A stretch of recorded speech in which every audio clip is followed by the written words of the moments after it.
When Edward I claimed Scotland's crown, he expected obedience.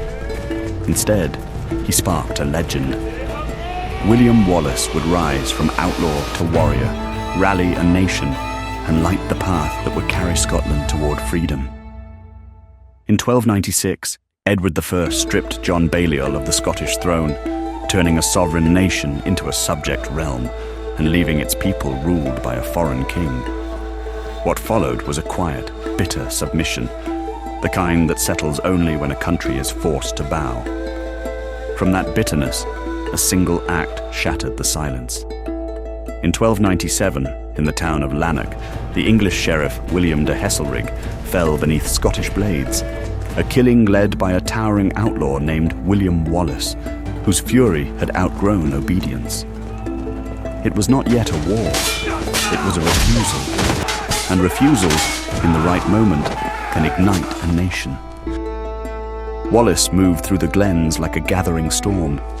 Men followed him not because he promised triumph, but because he refused surrender. And in September 1297, at Stirling Bridge, that refusal became a reckoning. Wallace and Andrew Murray turned a narrow crossing into a trap, destroying a larger English army and transforming a local uprising into a national cause. For a brief, blazing moment, Scotland had a guardian. Wallace, knighted, resolute, unbroken, carried the hopes of a people who had tasted freedom again. But Edward I was not a king who tolerated defiance. In 1298, at Falkirk, English arrows and cavalry shattered the Scottish Sheltrons, forcing Wallace from command and driving him into the shadows.